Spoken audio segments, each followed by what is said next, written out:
All right. Happy Wednesday, everybody. It is December 28th. My name is Jason Flame. Welcome to the Master Motivation Podcast. And today, our guest is El Aguaman, Chaz Herrera, who is a versatile performer and competitor. He's been a presence in the world of professional wrestling for the last 10 years with a wide range of exploits. He has held his own amongst the rugged, no nonsense ranks of Pancrase competition while wowing and dazzling the fans of the more extravagantly fabulous Lucha Vavoom. As a first generation American, he prides himself on the diverse range of styles he can adapt to. He is well versed in both American and Mexican styles of professional wrestling. Additionally, he is trained in the martial art of Brazilian Jiu Jitsu with experience in boxing, Muay Thai, catch wrestling, and Judo as well. He firmly believes that these arts can improve the quality of life of any individual who undertakes them. This is why he has been training for as long as he has, with no end to training in sight. Chaz, what's up? Welcome to the show. What's up, Jason? Not much. Just doing my thing here, enjoying the clouds. They look nice today after a rainy day. Yeah, very cool. Well, it's great to have you on the show. We've had, quite a few professional wrestlers on the show. As a matter of fact, I just had Shannon Ballard on Monday. A wide variety of professional wrestlers, martial artists, authors, speakers, coaches, you name it. And it's just always fun to talk to somebody new and let you tell your story because I think you might have a unique story, and I'd love for you to be able to share it today. So why don't you take a minute just to introduce yourself in a little bit more detail. Maybe tell us a little bit more about your background. Sure, that sounds great. I want to say thank you for having me on. I appreciate the platform. Uh, I like to think of myself very simple guy. I love professional wrestling and I love martial arts for different reasons.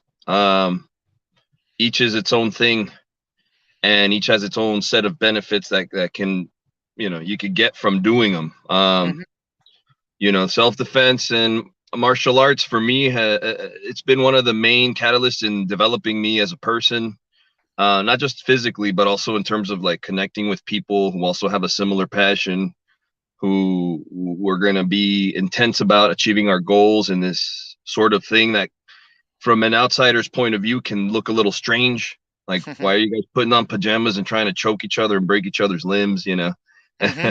Mm-hmm. four or five times a week? Yeah. um why are you eating a piece of cheese and a piece of broccoli, cutting weight and stuff like that? And so that's one of the main passions of my life. And then also I got pro wrestling, which for its own reasons I love. I love it as an art. I love it as a guy who actually does the stuff. um my love for pro wrestling started even earlier for me than my love for martial arts. I think there's a lot of people right now that are active in martial arts who they got turned on by the movies of the 80s and the 90s, the martial arts movies, because Mm-hmm. Bruce Lee came around and bam, he created this whole new sort of thing that was going on in the movies with all these different martial artists getting exposure through movies. Like, Mm-hmm. the one that I can go to is Van Damme. That was one guy. And but I would say that, like, as far as actually doing martial arts, that came later on in my life, like in my 20s.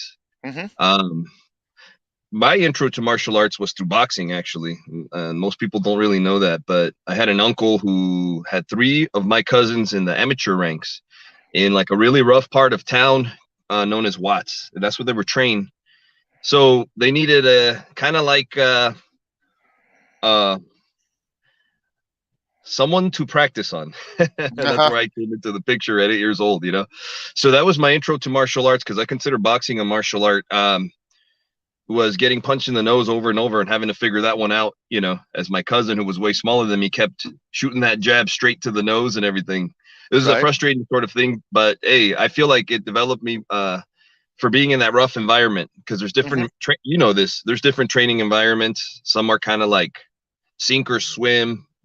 Right. You either keep up or get the hell out, Right. Well, and and then you that have other ones. transcends.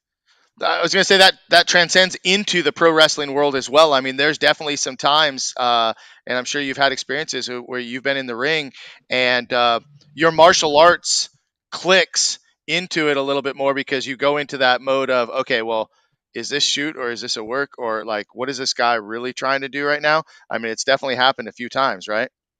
Yes, as far as that goes, it's hard when people ask, because that's the thing, and I'm sure you hear it a lot, is that stuff fake? And it used to offend me to hear that. Yep. And then I realized, hey, for most people, they're like not even 1% into as far as this stuff as I am. Hmm. So when they ask that, well, what's a better way to connect when I answer? And the answer will answer your question too.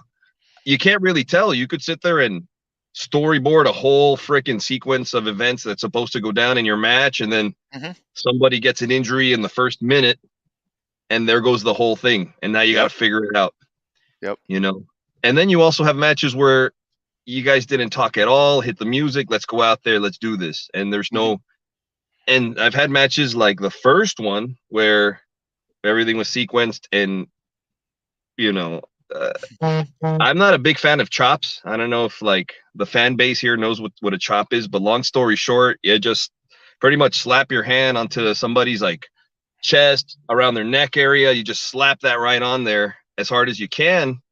I'm not a big fan of that technique, but there was one match where I learned it on the fly because me and this guy were button heads just back and forth throughout the match, and you don't always get the cooperation you hope for. Right. It's a live action movie with one take, so sometimes Hmm. things just kind of go where they will. So yeah, we ended up kind of trading blows, and I learned how to chop that day.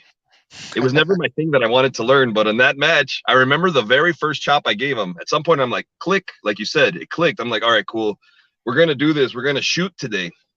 We're gonna do a little looting. We're gonna lay some stuff in. We're gonna make sure everyone that that the homeboy feels the action. And Yeah. so my first chop, I just remember the audience started laughing because it was not a good chop. Like I said, I'm not a fan of doing that move. Hmm. But I said to myself, I heard the audience laughing. I'm like, don't worry, that's the first. In my mind, I remember thinking, that's the first one. There's going to be many more. And it became my goal in this match to learn how to lay a really solid chop in. And I did after we probably went back and forth maybe like 15 times each. I let him hit me back for sure, but Right.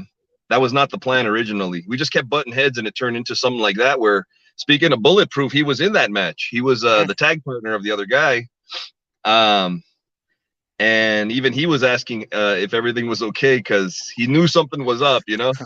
Yeah. So me and Yeah. the guy, we just kind of went at each other like that. We left welts on each other's chest and stuff like that. It is what it is. It's no hard feelings. We talked afterwards, but you don't always. That's the funnest thing I think about a pro wrestling match. Is that you never know exactly how things are going to go. Even as the wrestler, you never know how things are going to go. Right. No, definitely. Well, hey, let's, guys, if you're watching this live, please feel free to join in the conversation and ask questions. Drop us some comments, any stories that you have that you want to share with us. But those of you that are watching the live, just please comment. I want to peel back, a little bit. We started right out of the chute talking about martial arts and professional wrestling and all this stuff. But what I really want to know, and what I think is fair for the audience, is who is Chaz Herrera, right? Um, who is the man behind the character? Where'd you grow up? You talked about boxing at 8 years old. You talked about, I don't know if you grew up in Watts, but talk about your childhood a little bit and let everybody know who is the man behind Chaz Herrera. Totally. So let me start with my parents. They're from El Salvador. It's a country in Central America, and they left because of a civil war that was going on as they were coming of age. So Hmm. they had to get out of there. My dad had to leave behind his dreams of being a professional soccer player.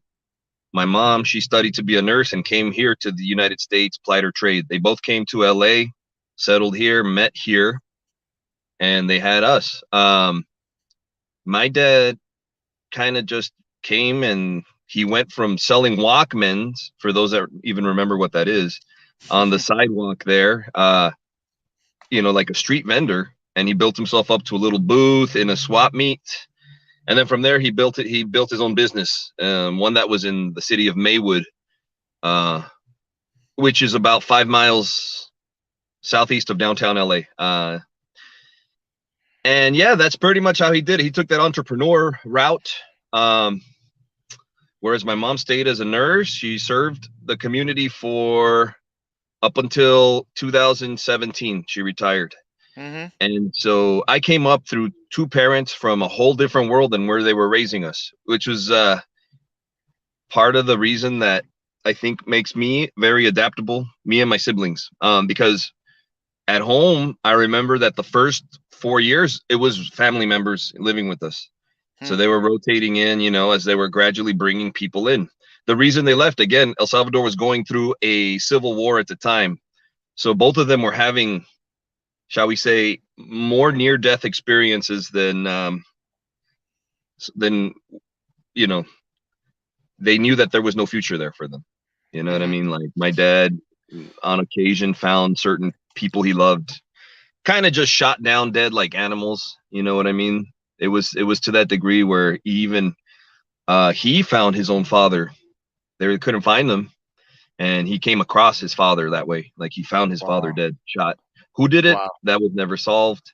So I never met my grandfather because he died when my dad was about 12. So my dad became man of the house at 12 because he was the oldest.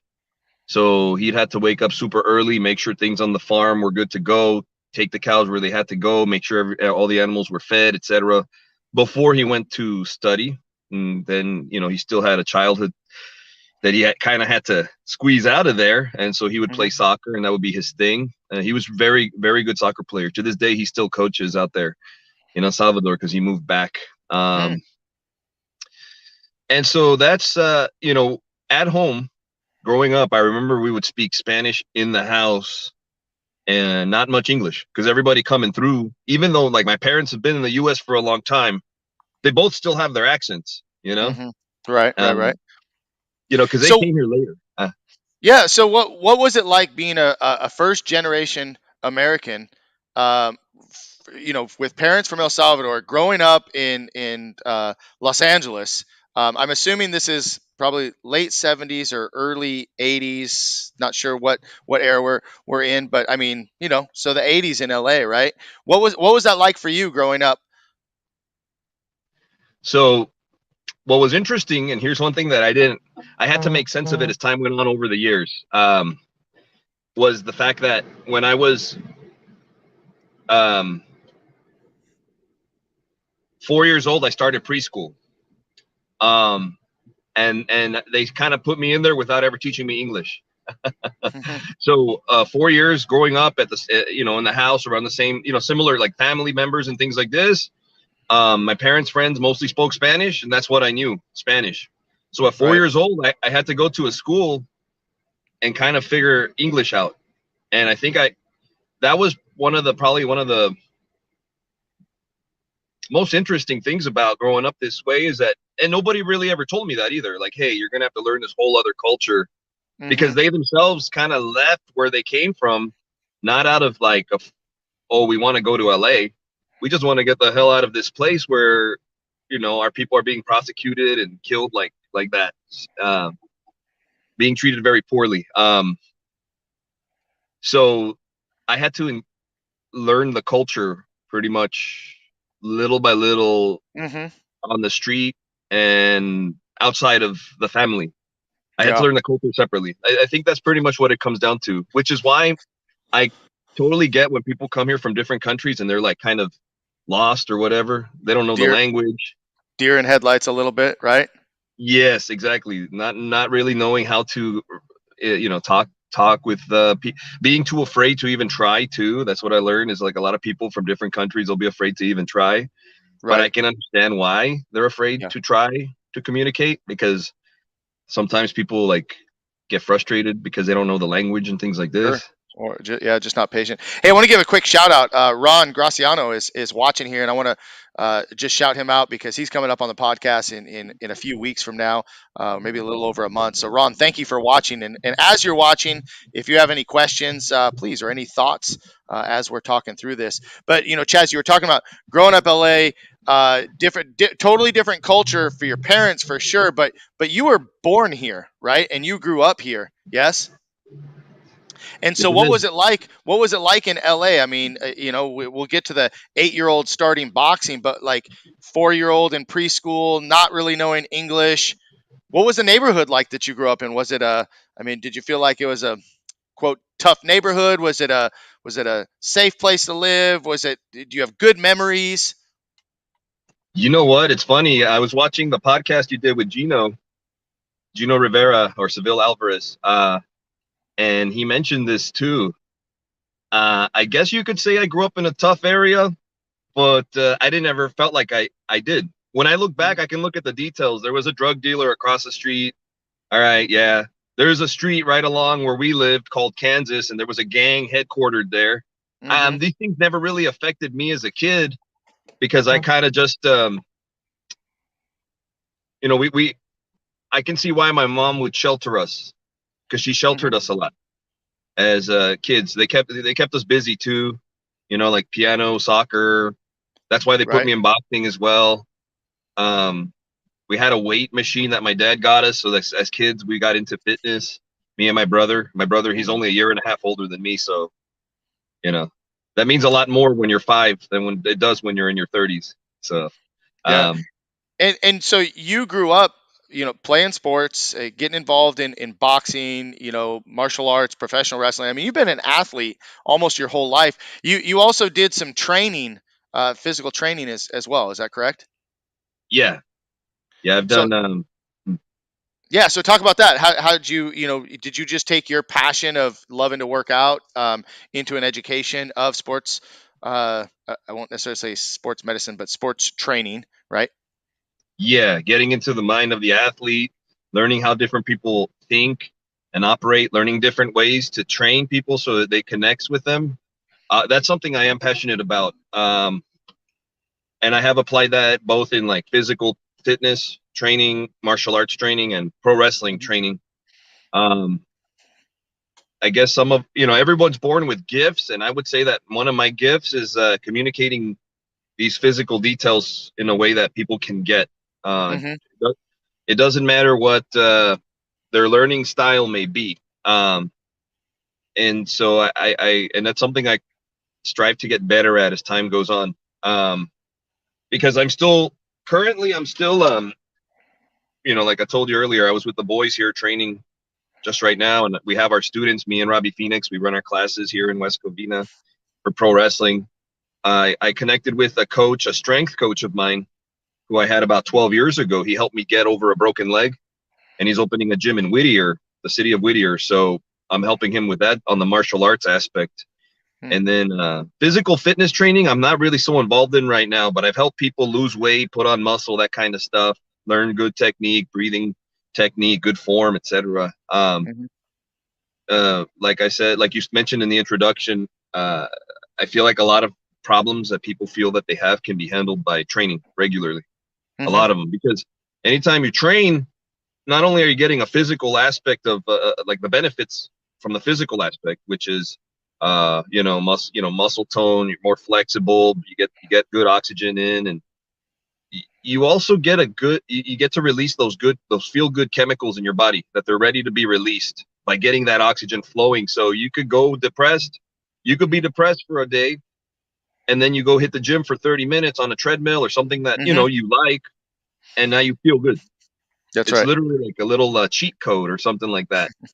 Yeah. So, and Yeah. then You and I are on the same page with that because I always say that there's no mood that I'm in that a really good workout couldn't change or fix. I mean, it's a first thing. That's how I start my day every day. I'm in the gym first thing because I know when I don't hit the gym that I'm not releasing those endorphins. I'm not getting that great pump, that mental clarity that comes along with it. So I mean, for me, that workout is so important. It's actually my number one priority in the morning, aside from my reading and spending time with my family before I leave. So yeah, absolutely, we're on the same page.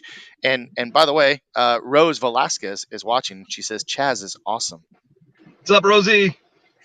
I love Rosie. She's at the where was she? I saw your pictures. Gosh, I forgot where you were. It was a place I didn't go. I wasn't at, but Rosie's like a She's been following. I saw her in Indio about 3 weeks ago. She was over there at the Tamale Fest. We did a show, Hmm. did a couple matches out there. So Rosie Nice. was there. What's Nice. up, Well, thank Rosie? you. Thanks for watching, Rosie. Appreciate you. Please let us know if you have any questions for Chaz, because although he is awesome, there might be more things you want to learn about him.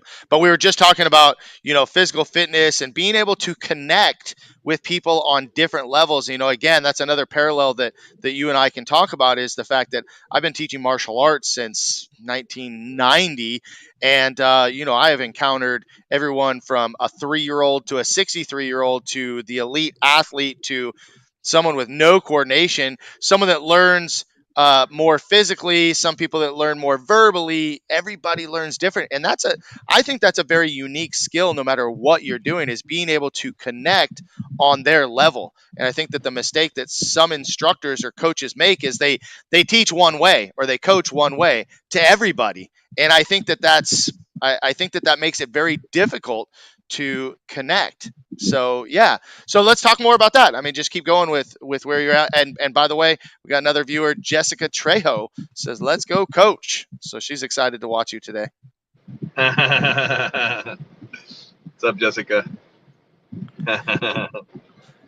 That's So awesome. let's keep going. Actually, we started talking about boxing, and we kind of segued to another area. So boxing was what really got you into the martial arts per se, and you brought up a couple cool people, right? Jean Claude Van Damme was great in the '80s. I mean, I was a Karate Kid guy. Like, Karate Kid is what really got me inspired with martial arts. Bruce Lee was a big deal in the '70s. That spawned the whole thing. Chuck Norris, another great one. Where did you go from boxing, and what else? What other martial arts did you get involved in?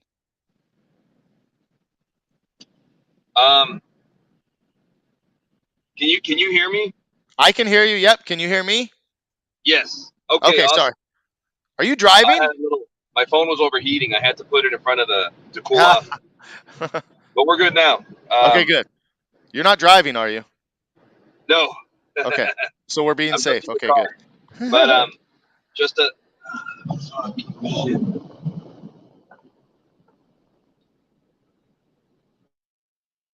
Uh-oh.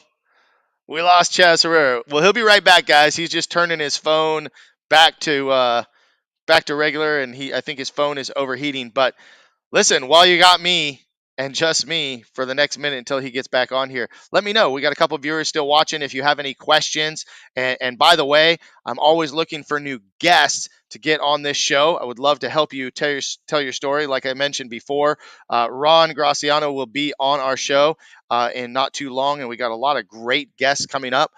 Make sure to go and check out the YouTube channel if you're not watching there already. Master Motivation Podcast. You can follow me on all platforms, be it Facebook, Instagram, Twitter.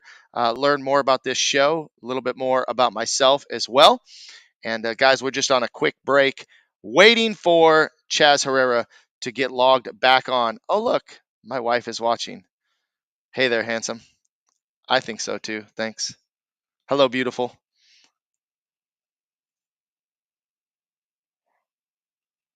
All right, guys, we'll be right back. I'm going to take a quick break, so stay tuned.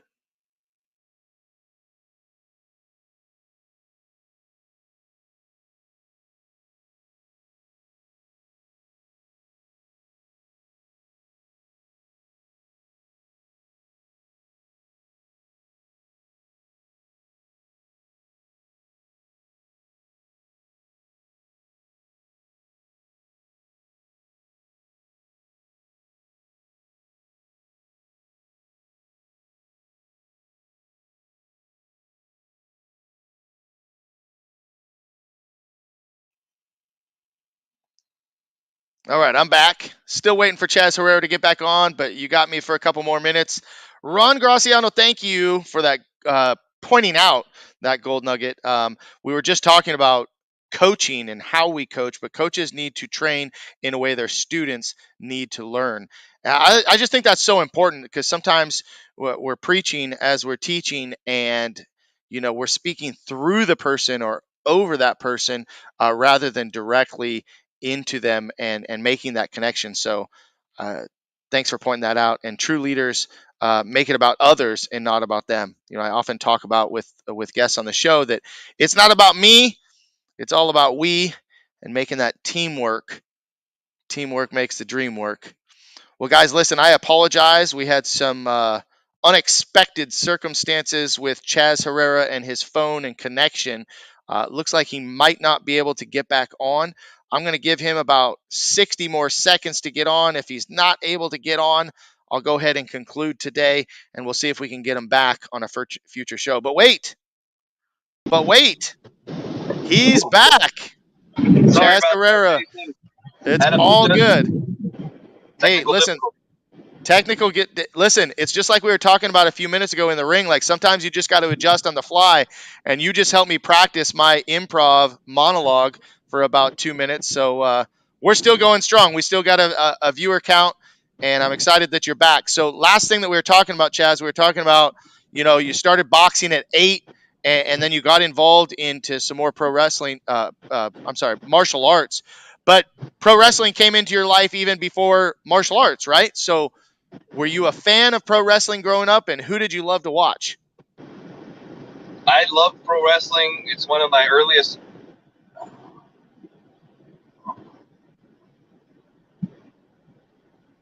Sorry about that. Oh my goodness. You're good. Um, all right, back to it. Pro wrestling. One of my earliest memories was just Andre the Giant in general. Why, Mm-hmm. I don't know. I think it was just on the tube a lot back in like the late '80s. Yep.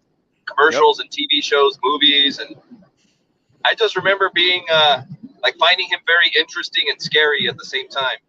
And so I was a big Hulk Hogan fan during his, for me, well, like late '80s, early '90s, and then from there it transitioned to Bret Hart. Bret Hart became the guy at some point where I just loved his storytelling. Even Mm-hmm. as a kid, I would get caught up in it. And as an adult, I can still watch his work and learn from it. Um, from there, that was like my guy for the most of the '90s. Pretty much all of Mm-hmm. the '90s. I love Bret Hart. And then little by little, I discovered ECW, and from there, it was more like I was a big fan of Al Snow, Too Cold Scorpio, um, Rob Van Dam, Sabu. But I would say that my probably the top three guys to inspire me in wrestling would be Bret Hart, Rey Mysterio Jr., and Al Snow. Yeah, Yeah. those would be the three guys that I I got a lot of inspiration from as I was Mm-hmm. coming up, like as a teenager. You know what I mean? Sure. Uh, Yeah. I did I did the backyard thing, like I think most people do. Most kids like to go in the backyard or living room or whatever and Mm-hmm. mess around with their friends. And I was fortunate that we were good enough to be featured on a lot of news programs and stuff, and I consider that a whole different life. Uh, and that character was like something I came up with. We were on MTV True Life. I'm a backyard wrestler, Hmm. and I was, I guess, one of the highly rated ones because there was a time in the late '90s where every night on the news you hear about these crazy kids in the backyard jumping off roofs and going through these flaming tables or whatever. Right. And Right. so I don't know if you remember that, but back in the late '90s, early 2000s, there was a lot of that going on. Yeah, I see being an 80s kid, right? I grew up with the rock and wrestling and Hulk Hogan, Andre the Giant, Rowdy Roddy Piper. My favorite being a martial artist, growing up, I always loved Ricky the Dragon Steamboat. I mean, he was who I really kind of modeled. I can't even say that I have a character because my character, my persona in the ring is me, right? It's just who I am, and I just always went with that, and I think that was a lot of inspiration came from Ricky the Dragon Steamboat. But watching through the '90s, man, I was a huge DX fan. Absolutely loved Shawn Michaels, Triple H, just their whole. They brought so much of a different flavor to wrestling. I mean, completely different than the rock and wrestling era. It just totally changed. And then, yes, I watched actually watched a lot of XPW and stuff like that. So what's kind of cool is got to know some of the people later on. Had Joey Chaos has been on the show, so that was cool. But yeah, there are a lot of backyard wrestling. I mean, trained wrestlers obviously kind of frown on that, right? Because it kind of brings a different light to professional wrestling that might be um, less than professional, I guess you could say. Also, when you talk about backyard wrestling, then you kind of get into the hardcore, blood and guts type wrestling that not everybody can be a fan of, death matches and everything. So it's at the end of the day, I mean, pro wrestling. The reason that I fell in love with it is that it was very physical, and it was very much an art form, just like martial arts. It was an art form that only people that get in the ring that really get into it can truly understand and appreciate. Because you go back earlier and you were talking about people saying, is it fake? I'm like, yeah, if you want to let me chop you or suplex you or body slam you or drop kick you, if you want to tell me that that feels fake, then go right ahead. But fake is very confused with scripted, right? But man, it's physical, and I still to this day at 48 years old, absolutely love the physicality of being in the wrestling ring, and I love the art form. Although it was never my, I was telling Danny Devine, he's got such a great head for wrestling. I never really had the wrestling psychology. I had the wrestling physicality, but the psychology really kind of slipped me. How did you get into professional wrestling, training in professional wrestling, and really kind of learning as a professional versus the backyard deals you were doing? Oh man, that's I like to think of this as like I kept going for it and failing. So um, when I was 13, 14, 15, we did this backyard stuff, and that was fun. And then there was a lot of different groups that met up. It's interesting. There was guys in the Inland Empire. There was guys from Ventura. There was guys from La Mirada. There was guys from L.A., from Downey, etc. And we all Mm-hmm. started kind of getting together and doing these shows that, you know, the production value was what it was. It was not bad for what we were, teenagers with no experience. But some of us went and just went and got a ring. One guy in particular went and got a ring and put it in the backyard in Santa Ana. And he was training, speaking of XPW, he was training under Supreme, but he wasn't fully trained himself. He was just a really ambitious dude who, with his half training, started training all the underlings of the backyard wrestling underworld type of thing. And his name is Andre Verdun. And that's who I consider my first trainer. Speaking of getting beat up by gangsters in the ghetto at the boxing gym, this was similar, except he wasn't a gangster. He was just like a really intense guy beating us up, like in a way that I felt benefited me, because all the other training I did after him was not anything crazy for me, because I already got used to it. Mm-hmm. Like you said, not everybody can be a fan of blood and guts and hardcore deathmatch stuff. So that's mainly what XPW was about. That's what Supreme was doing. So that's what Andre ended up going and doing under the name Lone Star. He did a lot of the deathmatch stuff. In fact, UEW was his company. UEW, which is known for that. I think they still have that same exact ring we were using back in 2000 in that backyard. I think they still use that very ring. So that was my first shot. And it wasn't like a professional environment, because you got an untrained 19-year-old running a class with a bunch of teenagers that are backyard guys. So I kind of fell off. I did go back to a spot called WPW in Anaheim, and I was there just for a cool minute till I fell off again. And then I officially, my formal training, I would say, started 2009 in a backyard with Joey Chaos when he was doing Santino's out of Norwalk in that backyard. And that's where my training actually begins. From there, I went to a bunch of different places.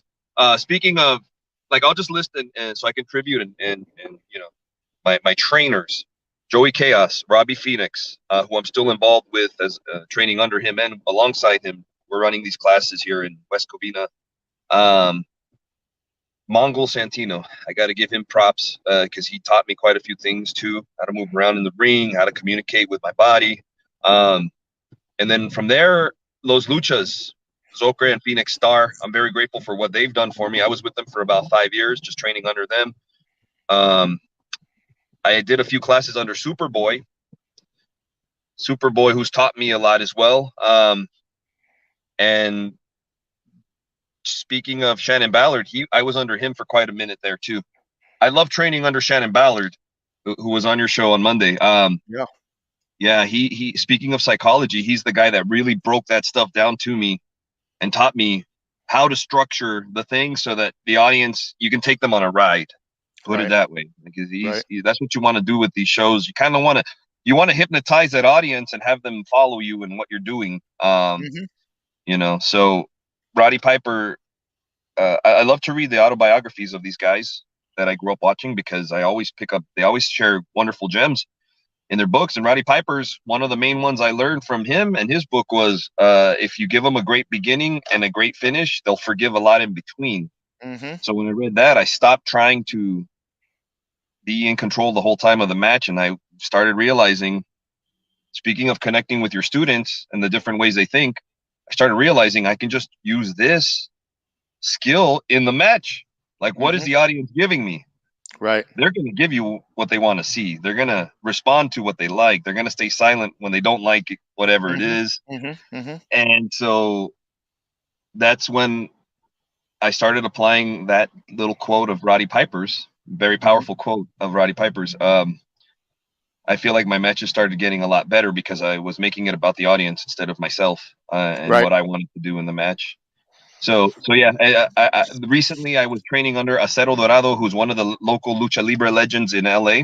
He runs with a group called the LA Effers. I'll keep it PG. But it's him, Piloto Suicida, who has been around since the late 80s doing his thing. He started as a teenager. And he was one of the original guys. They flew out to Michinoku Pro in the mid 90s, along with Superboy, Doctor Maldad, who is kind of on his retirement tour right now, Bionico, who is the father of Misterioso Jr. And I trained a lot under him as well. And yeah, that's pretty much it. I just had to keep going to the different places, learn the different styles, and mix in with whoever I could. Who has been your favorite? Who has been your favorite opponent in the ring? Who's your favorite person that you've ever worked with? Or give me a top three, because it's hard to nail it down, right? Give me at least a top three that come off the top of your head. Okay, there's a guy who he's second generation. His dad was the original Mercurio. This guy, he's Mercurio Jr. And I really enjoyed wrestling him. I've had one of my top matches with him because, well, long story short, I like to grapple in my matches. And like I said, we just went in there and we grappled. Like I told him, hey, dude, let's go out there and just compete. Like we're two dudes you would relate to this, I think. Two dudes in a garage with a swinging light bulb, and we're just trying to figure out who's better. Like there's nobody here. Don't worry. Let's not worry about wowing or pandering to the audience. Let's just go in there and grapple. And to my surprise, we did like one session, we split off. Second little session, split off. That audience was eating it up, and it was a lucha crowd. So I've gotten a lot of resistance from guys in lucha companies who are lucha guys when I say let's get on the mat, because they don't think the audience is going to like it. But I myself was surprised that when we pulled out the lucha stuff, they were with us throughout the whole grappling stuff. Right. That when we started flying, it was like they popped. You know what I mean? It was a pop off. They were with us. So that's one. So that was your first one. Who would you say would be two more that you've really enjoyed working with? Okay, I haven't worked with him much, but I did enjoy what we did, and that is Tito Escondido. We did a one-on-one match, Pancrase style, and this was at a MMA/boxing event. Nice. So it was funny because when we showed up that day, they're like, the people running the show were expecting flamboyant lucha libre, sort of in a way like a little bit of relief from all this intense MMA boxing action. Mm-hmm. And then me and Tito looked at each other. We're like, they picked the wrong guys for that spot. It's not, we're not that, we're not the masked guys with the bedazzles and all the capes and all the cool flying moves and stuff. I mean, Right. I could do that stuff, but we looked at each other. We're like, no, let's just go out there and like slam some into each other and just grapple. Yeah. And we did. So it was wonderful because I think that despite the different style of it being Pancrase, it wasn't MMA. We had to keep our palms open when we were striking. Right. That audience still really enjoyed that too. Mm-hmm. They really enjoyed that match. So I would say that's number two. I'd like to mix in with him again. And number three, who would I say was one of my favorites? I'm gonna go with Piloto Suicida. And Piloto why? Suicida. Yeah, he knows he's on home stretch of his career. Like he'll say that. Because he's 56 at this point, and he's been doing this since he was Nice. like 15. You know what I mean? He Wow. got trained by Diablo Velasco in Mexico. He went to that school, which if you look up Diablo Velasco, he just look at the list of guys he's produced. Mm-hmm. It's like its own paragraph, but it's just a Yeah. list of names of the talent that man produced, and that's where Piloto's from. So he takes a lot of pride in his work, and despite his age and his injuries, uh, he still puts it all out there. You know what I mean? Yeah. When he's working, he's going to work.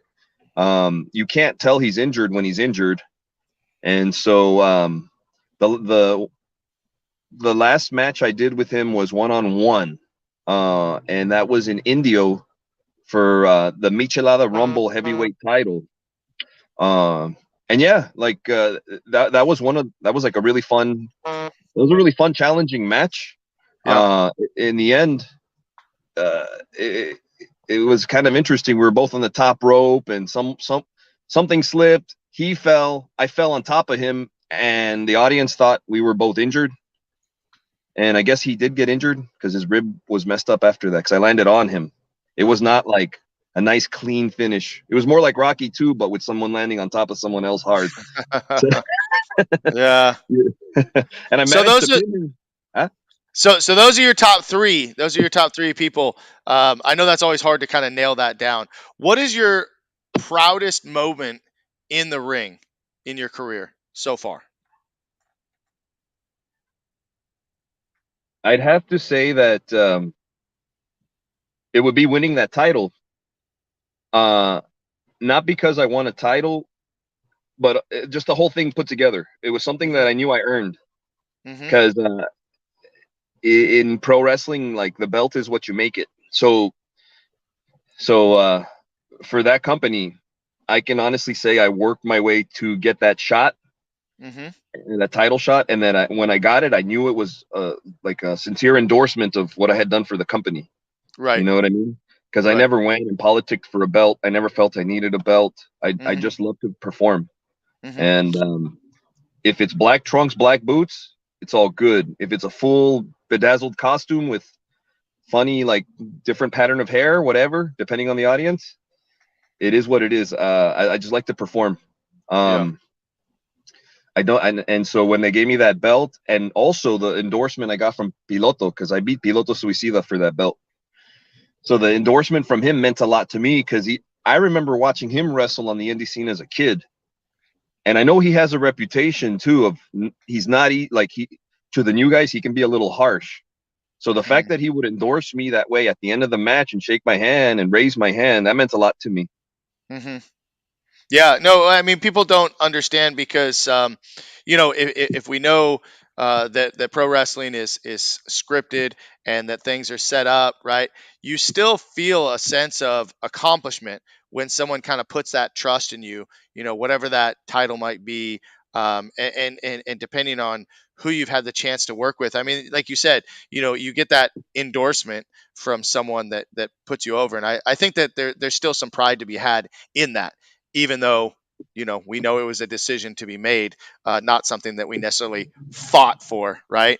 It kind of does, going back to the whole fake wrestling. I have a lot of people, man, a lot of people, and people that I have a lot of respect for, that constantly like, you fake wrestling, and when you have a passion about something and you really enjoy something like we do, we put time into our craft, we train hard. I mean, it's not easy. I don't think that anybody could just jump in the ring and put on a match, right? I mean, and part of the favorite part for me has always been the training. I enjoyed the training probably more than I ever enjoyed any of the actual shows themselves. Because you got to fail and you got to learn and you got to push yourself. And I had some great coaches that pushed me. Steve Atkins was my trainer, Seth Skyfire, when he was in OVW, and man, talk about, I don't know, just talk about someone that has a lot of knowledge and then kind of put some trust in you. Like I remember him saying, "Okay, you're ready for a match," and I was like, "What? Like what? I don't think I am. No, I believe in you. You can do it." And that feeling is good. Whether you're a grown man doing professional wrestling, or I got a 3-year old out on my floor, the fact that someone believes in you and puts that trust in you, and that's a great feeling to be had. And going back to the championships, when a promoter puts their faith in you, when a booker puts their faith in you, it says, "Hey, we're going to put this title on you because either A, you're going to elevate the title, or the title is going to elevate you." It's still a nice little push, and it does feel good. I mean, there's some accomplishment there to be had and to be proud of. So I've always kind of, you know, heard the naysayers and the people that kind of laugh at it. Uh, it just, I don't know. Those are just my thoughts when it comes to that. I don't know. Do you get that from friends or from people outside the business that you're like, you just don't even know what you're talking about? you know? Yes. And I guess for me, for the most part, it's like, well, you got the full on haters. They're going to make fun of you no matter what.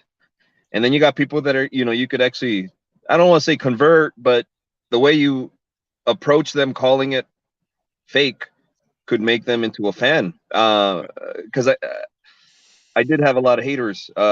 Everyone does with this wrestling thing, especially before it got mainstream. Like if Right. you're watching it in the early 90s, I got made fun of a lot. And those same people were wearing SmackDown shirts in 1999. You know what I mean? Because it right. became the popular thing on UPN. At some McMahon pushed it so that it was mainstream. So I come to learn that when you use the movie analogy, it makes people realize, okay, this is what actually it is. hmm Like you don't go to a movie, and who goes to a movie and then expects the actors to be there when you look behind the screen? Like Right. no, but well, if you do, you must be like 5 years old. I did that at Ninja Turtles. I was hoping they would be there. They weren't. So that's kind of what we do though, except we don't right. get to do several takes. We don't get to edit it. It Right. has to be done in live action, and there is no redos. There is no That's right. do-overs. There's no take two. That's So right. we have to be trained well enough to be able to execute that at a certain level of quality, um, or else the mistakes will be exposed. Right. So it's just like a movie. Like at the end of the day, it'll still have an emotional impact, even though it was literally CGI. Like Avatar, this movie is CGI. You know what I Right. mean? And I'm not clowning on it being CGI, but when you talk about something not existing or not being real, that's literally what hmm CGI is. It doesn't exist. But you're Right. still emotionally compelled by the material. So Sure. that's what I tell people. And if they're haters, they're gonna keep trying to like be negative. But for the most part, people tend to understand that analogy, that it's like a movie. And if you don't like a certain movie, don't watch it. But Right. I don't want to hear about how you hate a movie all day. Tell me about something you like, like right. that's, Right. you know what I mean? So yeah, that's how I deal with these people who say it's fake, or just like you said, get in there and take one bump, because you got these like at these wrestling day one wrestling uh classes, you got the big buff guy who's played football his whole life, who takes a bump, does like a bunch of free squats and doesn't want to come back after. And then you Right. got the guy who you thought was who was like who puked 2 3 times, he never quits. I've seen Yeah. that too. You know what I Right. mean? Like you said, when you Totally. love something, I think that's what drives some of these guys. It's like they love the stuff, so they're going to keep showing up no matter what you put them through. I've seen For sure. both sides. I've seen the guy who you think is going to be the badass, big old guy, got all the gifts, and he just quits day one because it's too hard, you know? For sure. Seen it many times. Having had the opportunity to be a trainer for a time at Millennium Wrestling Academy, we would watch people come in, and you can't judge a book by its cover, because we've had some teenagers come in that I don't know, but like they're still going strong. I mean, one of our kids, Dustin Daniels, kid is just insanely good, right? But when he came in, he's just a young kid. You don't know, but you look at him now; it's just amazing. Another one, Johnny Robbie. She started kind of slow and did a lot of refereeing, and I just didn't know over time, but now look at her. So I mean, and then you've got these, like you said, the football, the athletes, the guys that think they know it all, wrestlers, tough guys, whatever, and they're just hitting the ropes, can't take it, taking bumps, can't take it, too much, too hard, whatever. So can't judge a book by its cover, but you have to remember that the people that are training, they have heart, and they put in time, they put in their time and train hard. So listen, as we're wrapping things up here in this last couple of minutes, I appreciate you guys that have been watching and stuck with us throughout this entire show. And thank you, Rosie, for commenting again. Yeah, Johnny's been doing it. Johnny Robbie is awesome. I really enjoy watching her now. I remember her first day in the ring. It's just amazing how far they've come. And that's one of the things I love about coaching in general, whether it's pro wrestling, martial arts, is watching where someone started and then watching how far they take it. That's just such a great thing as a coach, and even just as a competitor, as someone that's been in there, classmate, if you will. It always makes you proud when the people that you train with succeed. At least for me, I never get to that point where it's like I see people succeeding and taking the spotlight and be like, oh, like what way can I pull them down? What way can I hold them back so I can put myself up, man? I just love it because as everybody around me rises, you know, I hopefully I rise with them, or hopefully I'm the one that helps them rise. I just think that's also, we could get into a whole nother topic about that side of professional wrestling, where you got some of the backstabbing, you got some of the politicking, you got some of the, all that stuff. But fortunately for me, I never really had to deal with much of that. I really focused on the positive and making our school the best it can be. But again, as we wrap things up, guys, if you have any questions, any other comments that you want to drop before we go, the only thing that we didn't really talk about, and maybe we can just hit this on another time, Chaz, is, just talking a little bit more about the martial arts aspect, because, we do have that background, and I can definitely appreciate the fact that I was just talking to Danny about this today. Like, sometimes it's just cool to get out there and grapple a little bit, do a little mat work. People are blown away because everybody's kind of used to the striking back and forth, or the real, spot fest type matches. But you like get that gritty on the mat, get down, and I've had some matches where people like really got to get into that, because they almost believe, like, wait, I think he's really trying to beat him. Even though in their head they know that, like, what, right? So I've enjoyed that. Jiu-jitsu. How long have you trained in jiu-jitsu?